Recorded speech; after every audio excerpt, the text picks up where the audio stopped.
Hello दोस्तों, नमस्ते।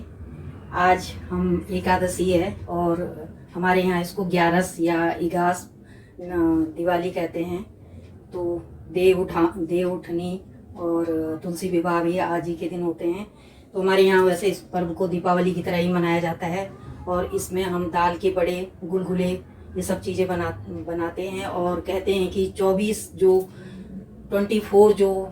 एकादशी होती हैं उनमें ये सबसे महत्वपूर्ण होती है, क्योंकि इसमें विष्णु भगवान 4 महीने समुद्र में अपना शयन करते हैं और उसके बाद जो है जागृत आज के दिन वो जागृत होते हैं और इससे पूर्व हमें कोई शुभ कार्य भी नहीं करने होते हैं। 4 महीनों के बाद जब विष्णु भगवान जाग जाते हैं और एकादशी की पूजा हो जाती है, तो उसके बाद हमारे सारे शुभ कार्य जैसे विवाह आदि हैं, शादी विवाह, इन सब का शुरुआत हो जाती है और भी नए कार्य जो हमें करने होते हैं तो उनको हम कर लेते हैं।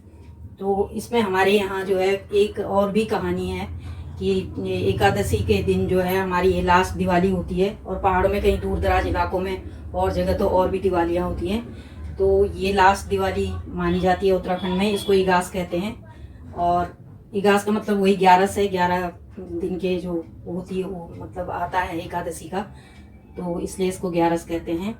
और आज के दिन हमारे यहाँ ये भी कथा प्रचलित है कि जब 16 श्राद्ध आते हैं आश्विन मास में, तो उस समय हमारे पितृ स्वर्ग से सभी धरती पर आ जाते हैं और हम लोग जो हैं अपने पितरों को तर्पण आदि देके उनको संतुष्ट करते हैं, उनको नई चीज़ों का भोग लगाते हैं और फिर वो खुश होकर दिवाली के टाइम पे उनको विदाई की जाती है। जो हमारी दिवाली आती है, 5 त्योहार आते हैं, तो इनमें हम उनको विदा करते हैं। लेकिन कुछ आत्माएं ऐसी होती हैं जो अच्छे से तृप्त नहीं हो पाती हैं, तो उनको भी प्रकाश दिखा के आज के दिन जो है विदाई दी जाती है। ऐसे हमारे यहाँ कथा प्रचलित है।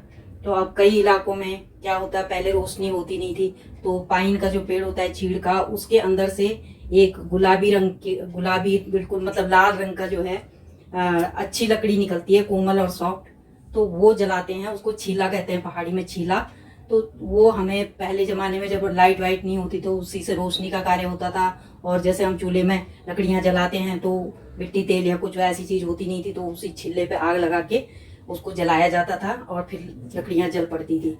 तो आज भी जो है हम क्या करते हैं, कहीं कहीं इलाकों में पहाड़ के उन छीलों की छोटी छोटी गट्ठियाँ बना के 10-12 छिल्ले लेके छोटी सी गट्ठी बना के उसको रामबाण होता है वहाँ प्लांट, जिसकी की छाल निकाल के उसकी रस्सी बनाई जाती है और उसको बांध के फिर रात के टाइम पे जैसे ये हम पूजा पाठ करने के बाद सारे गांव के लोग, जेंट्स लेडीज जो भी हैं, इकट्ठा होके रात को भैली खेलते हैं। भैली ऐसे उसको चारों तरफ हिलाते हैं, ऐसे करके चारों दिशाओं की तरफ, और फिर जाके जो है कहते हैं कि पितरों को अब लास्ट विदाई है, ये धरती से अब तुम लोग विदा हो चुके हो, फिर अगले साल जब श्राद्ध शुरू होंगे फिर आना। तो अलग अलग क्षेत्रों में अलग अलग लोकल कथाएं हैं।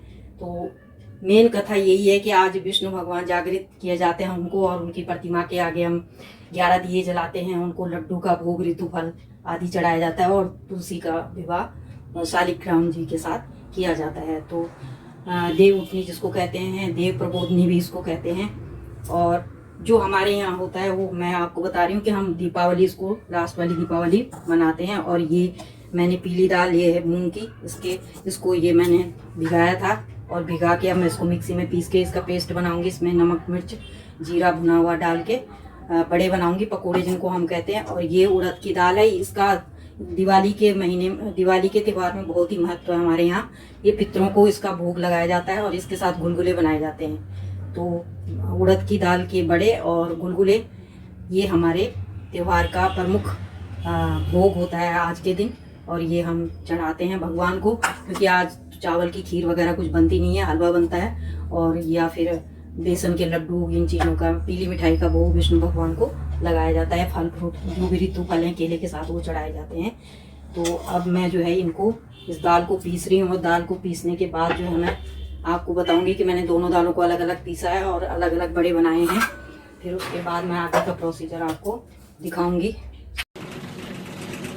हेलो गाइस, मैं आज दीपावली पे उड़द दाल के बड़े बनाने जा रही हूँ। ये मैंने दाल भिगो के रात को भिगोई थी, सुबह धो के पीसी है। अब इसमें मैंने सारे मसाले, हल्दी, मिर्च, नमक और जीरा, भुना हुआ जीरा मिक्स कर दिया है। अब मैं बड़े बनाऊंगी।